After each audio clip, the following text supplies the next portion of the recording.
With billions of pounds of building schools for the future money coming on stream, there's a growing feeling of optimism as new learning environments take shape in state-of-the-art facilities. But some schools at the back of the BSF queue will have to wait longer than others for shiny new buildings. They're forced to manage devolved capital as creatively as they can to try and solve their own accommodation problems. Finham Park School in Coventry is one of those much maligned clasp system-built schools of the 1970s. A metal framework holds up concrete panels. Local authorities built them in consortia to drive prices down. Finham Park suffered a double whammy. No chance of an early rebuild and an Ofsted report that said poor accommodation was disadvantaging learning and welfare. The school had to act. But the problem was their academic success stopped them from getting funding for new buildings from the local council. Finham, I think, in many ways becomes a victim of its own success. Much of the cash that the council gets to allocate to buildings projects has to be allocated according to government rules, which means it inevitably goes to schools where performance is low, measured in exam terms. So schools like Finham, which are doing very well, which serve affluent areas, find it much harder to get their slice of that cake. Faced with the realpolitik of Coventry's school funding policy, Finham Park had to be creative, and it managed to secure nearly £1 million to provide its own badly needed additional accommodation.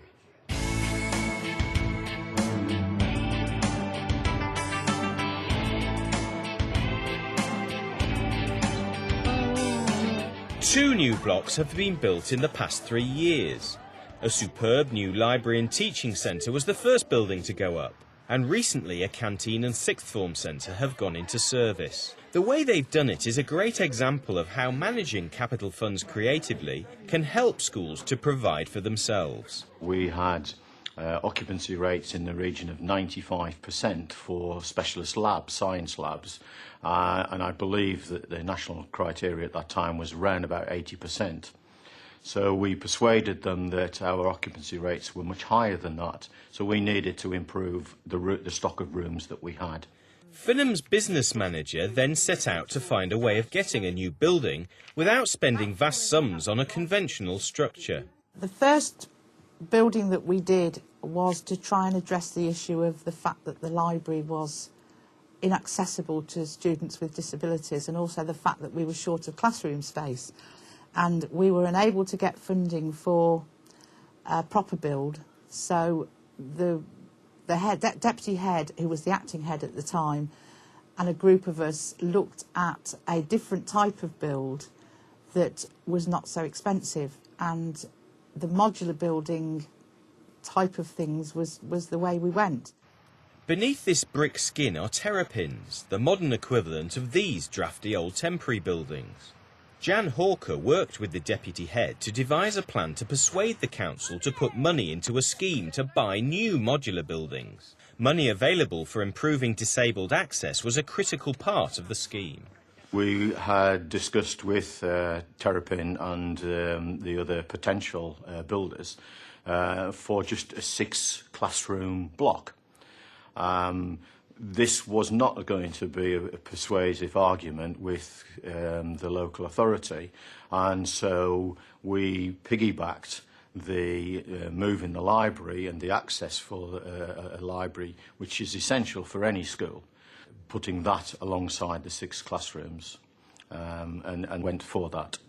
Finham Park worked with a building company to develop a design scheme that could be agreed by the school governors and presented to the council to attract the funding. We worked with the salesperson from that company to design what we wanted, and he produced the plans for us, which were modified numerous times along the way, taking out various cupboards and putting cupboards in here and whatever, but we gave him a budget and he produced the plans for us. Coventry City Council is the landlord at Finham Park. They agreed the need to help the school to find ways of funding the project and decided to offer the opportunity to tap into their credit union loan facility. The City Council operates what's called a credit union loan scheme. What that means is that schools who've got surplus cash balances invest them with the council, And what we'll do under certain circumstances is to lend that cash back to other schools at a neutral rate of interest. In other words, we lend schools at the same rate of interest that we repay interest to schools who invest into the fund. What that means is that the cash isn't sitting idly in bank accounts, that the spare cash in 8 or 10 schools is being recycled into making significant improvements into another school.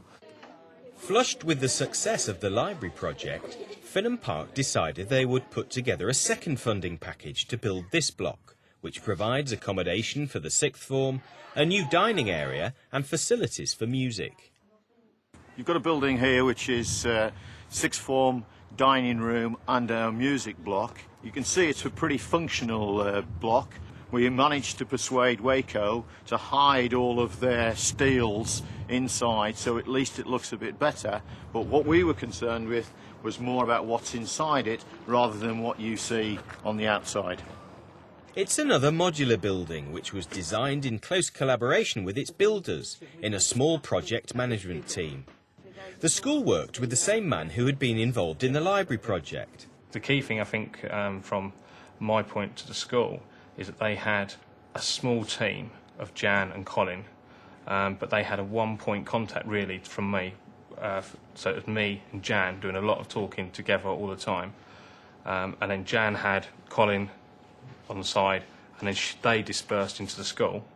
And obviously I had my team behind me, but between the school and Waco UK, there was one point of contact, which meant if there was any problems or any situations, we could then discuss and work out together to iron them out straight away. And that openness is important to get the project done. We knew the project was going to be bigger than the other one. We went to the LEA, to the Director of Education, with plans drawn up already of what we would like to address, which actually met the Ofsted report that said that we had problems with music facilities and sixth form. And taking those plans along with how we proposed to fund them, they were very impressed with what we were suggesting and actually went away themselves to draw up plans of how we could fund that. And again offered us the facility of a credit union loan, which we would have to pay back, obviously, but also about how we could draw down our devolved capital for another 2 years, but also with some funding from the LEA capital grant that they were allocated each year. The plans for the second building again had to be both comprehensive and persuasive to survive council scrutiny. The second credit union loan needed special approval from the Cabinet Office at Coventry as it exceeded the ceiling for these loans. But Finham Park had learned well. Well, we'd learnt from the first time that when we did the building that unless we went with something visual, they could actually see what we were trying to do, that we wouldn't get very far with them. Our experience in the past has been that if you go there just moaning that you haven't got this, you haven't got that, they're really not very interested. But if you go with exciting plans and how it will address all the issues that the school have got, that they're more receptive to give you the money or give you the approval. Because it isn't just about giving you the money. The LEA, as the landlords, have to agree that you can do this building because obviously they are responsible for the building and the land. I had I have to say, a very challenging meeting with the governors, who were very, very keen to improve the accommodation, subsequently met with the head teacher and hammered out this way forward between us. It's about partnership, it's about working with the head, listening to the concerns of the governors, who often are just understandably very frustrated.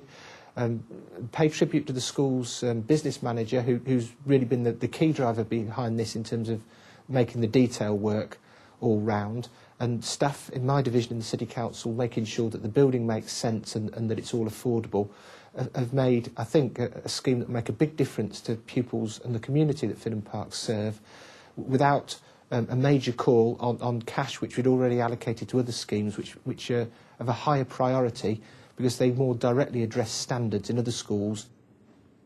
To manage successfully capital schemes like those at Finham Park, school business managers need high-level skills.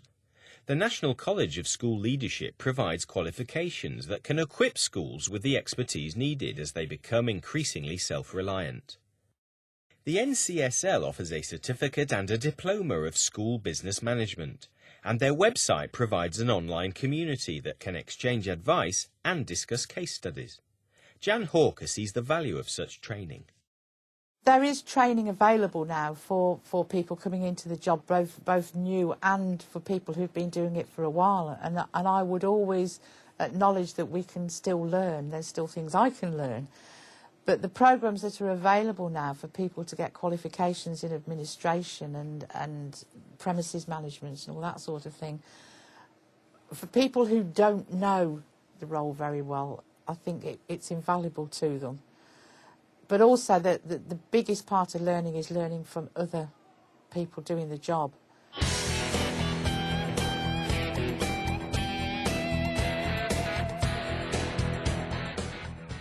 These funky refurbished toilets were funded by a creative partnership project, and they're another example of Finham Park's increasing self-confidence in managing their capital spending. It's brilliant because we've got something that's modern and not something that's fallen apart, and it's nice to show people around something that looks, we're proud of it. And we're really pleased with the way they've turned out. It's really a result of the students not being pleased with what we had, and now we've got something everyone likes. The brand new bike store was built using an LEA safety grant secured by another well-organised and detailed design plan. Finham Park did make some mistakes. Naivety over health and safety documentation led to builders having to down tools at one stage. So would some training in construction projects help schools manage better? There are MPQH for management, but that's more on the educational side. What we're talking about here is managing your building stock and improving your building stock, improving the buildings and the facilities for the youngsters. Those things we have learned as we've gone along, but I think if we'd been able to access courses or other people who had experienced those kinds of jobs, then yes, it would have been a real bonus to us. Don't think we made too many mistakes, but it would have helped us not to have made any, I think. So, after two major building projects in the past 3 years, what has Finham Park's business manager learned about managing capital funds? We'd always been a little nervous before about spending anything other than the current year's funding, and we realised that we could start to look to utilising the next year's or the year after's. But we were also made aware of pots of money that we could bid for, like the access funding and the credit union loan, which hadn't been made widely known to us, but is obviously a way, a sort of a hire purchase type of thing that schools can do that still stay within the legal framework of providing funding. Even with schools shouldering much more responsibility for managing capital budgets, Coventry City Council still believe the LEA can provide priceless support. I do strongly believe that partnership between local authorities and secondary schools, in terms of detailed schemes like the ones we've done at Finham Park, are absolutely the right way to move forward. It isn't reasonable that even a secondary school can have all that expertise in-house, and it goes back to schools need to work in partnership with local authorities to either buy in or get that advice, and where local authorities can't provide that or schools prefer, they need to buy that in from the private sector.